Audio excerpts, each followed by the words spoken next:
আল্লাহ নবী ঘুমের থেকে জেগে হযরত আলীকে ডেকে বলেন, আলী, আল্লাহ অর্ডার করেছেন আমি মদিনায় চললাম, আমার বিছানার পরে আমার চাদর গায়ে দিয়ে শুয়ে থাকো।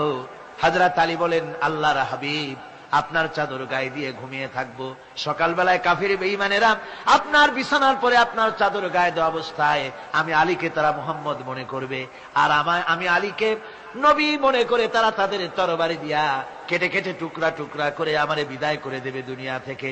এতটুকুনো পরোয়া করি না, বরং আমার দিলের মধ্যে এটাই তৃপ্তি থাকবে যে আমি আলীর জীবনের বিনিময় আল্লাহর হাবিব দুনিয়ায় বেঁচে আছেন।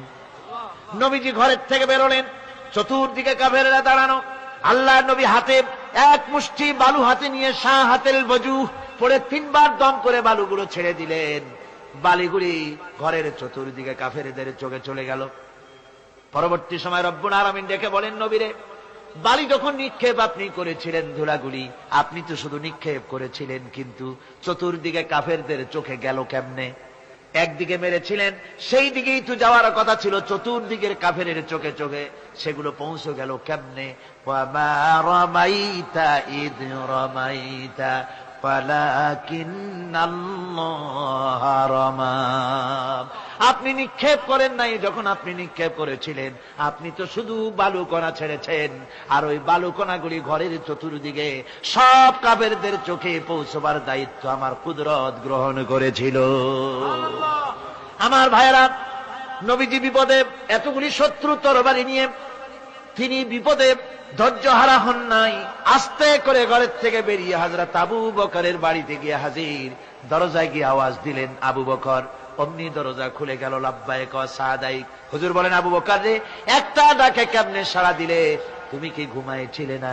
হযরত আবু বকর বলেন, হুজুর, আপনি বলেছেন আমাকে নিয়ে হিজরত করবেন, আমি মনে মনে চিন্তা করেছি, না জানি কত রাত্রে নবীজি আসেন, উঠতে যদি আমার দেরি হয়ে যায়, নবীজি যদি দরজার কাছে দাঁড়ায় দাঁড়ায় আমারে ডাকাডাকি করে, আর আমি যদি ঘুমায় থাকি, তাহলে আল্লাহর নবীর সঙ্গে বেয়াদবি হয়ে যাবে।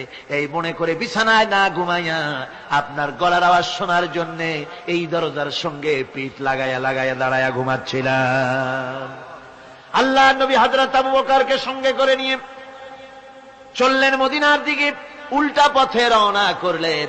বারবার কাবা শরীফের দিকে তাকাতে লাগলেন। বুখারী শরীফে এসেছে, নবীজি বারবার কাবার দিকে তাকিয়ে বলতেছেন, রে কাবা, বড় আশা ছিল তোর কাছে থাকবো, তোর খেদমত করব, কিন্তু তোর নিষ্ঠুর সন্তানেরা তোর কাছে আমারে থাকতে দিল না রে। আল্লাহ নবী মিসফালা দিয়ে জাবালে কেদোয়ার উপর দিয়ে চলে গেলেন জাবালে সুরে। গুহার কাছে যখন গিয়েছেন, ফজর রক্ত হয়ে গেল। হযরত আবু বকর রাদিয়াল্লাহু তাআলা আনহু বলছেন, হুজুর, আর উপায় নাই, দিন হয়ে গেল, এখন বুঝি ধরা পড়ে যাব, ওই গুহার মধ্যে গিয়ে আশ্রয় নেই। তবে আপনি দাঁড়ান, গুহার ভিতরে পাহাড়িয়া গুহা, বিচ্ছু থাকতে পারে, সাপ থাকতে পারে, আমি আগে ঢুকি, যদি কোনো হিংস্র প্রাণী থাকে আমার উপর দিয়া আঘাত হয়ে যাক, আল্লাহর নবী হেফাজতে থাকুক। হযরত আবু বকর রাদিয়াল্লাহু তাআলা আনহু গুহার ভিতরে নামলেন। নেমে গুহা সাফ করে হুজুরকে ডাকলেন। হুজুর তাশরীফ ফরমালেন গুহার মধ্যে। হুজুর বলেন, আবু বকর, হেঁটে হেঁটে কষ্ট হয়ে গেছে, তুমি বসো, তোমার উরুর উপরে মাথা রেখে আমি একটু ঘুমায়ে যাই। আল্লাহর হাবিব ঘুমায় গেলেন। হযরত আবু বকর লক্ষ্য করে দেখেন চতুর্দিকে অনেকগুলি গর্ত দেখা যায়। এই গর্ত থেকে সাপ আসতে পারে, বিচ্ছু আসতে পারে মনে করে নিজের গায়ের চাদর ছিঁড়ে ছিঁড়ে গর্তগুলি বন্ধ করা শুরু করে দিলেন। কয়েকটা গর্ত বন্ধ করার মতো চাদর আর নাই, পাও দিয়ে চেপে ধরলেন।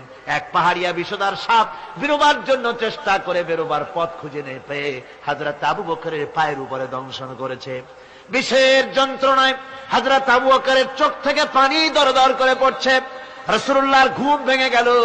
আল্লাহর নবী তাকে বলেন, আবু বকর, চোখে পানি কেন? বাড়ির কথা বুঝি মনে পড়ে গেছে? হযরত আবু বকর বলেন, ইয়া রাসূলুল্লাহ, আল্লাহর নামে কসম করে বলি, যেই দিন আমি ঈমান এনেছি ওই দিন থেকে আমার মা বাপ, আমার কোলে আমার সন্তান, আমার স্ত্রী, আমার জায়গা তুমি ঘর বাড়ি, এমনকি আমার নিজের আত্মার চাইতে হুজুর আপনারে ভালোবাসি বেশি। তাহলে কাঁদো কেন? হযরত আবু বকর বলেন, হুজুর, বাড়ির জন্য কাঁদি না, ছেলে পেলের জন্য কাঁদি না, সাপে দংশন করেছে, যন্ত্রণায় কাঁদতেছি। আল্লাহ নবী সঙ্গে সঙ্গে মুখ থেকে থুতু বার করে যন্ত্রণার জায়গায় লাগাই দিলেন। সঙ্গে সঙ্গে যন্ত্রণা বন্ধ হয়ে গেল। হুজুর বললেন, আবু বকর, প্রথম যখন তোমার এই আঘাত করেছিল সাপে, আমাকে কেন তাড়াতাড়ি বলো নাই? এতক্ষণ তো তোমার কষ্ট হতো না। হযরত আবু বকর বলেন, ইয়া রাসূলুল্লাহ, ওটা তো সাপে কাটার যন্ত্রণা, ওই যন্ত্রণায় আমার রক্ত জ্বলতেছে, যন্ত্রণায় যন্ত্রণায় আমার কলেজাটা যদি ফেটেও যেত, আল্লাহর হাবিব আরাম ফরমাচ্ছিলেন, আমি তাকে আরামে বিঘ্ন ঘটাতে পারতাম না।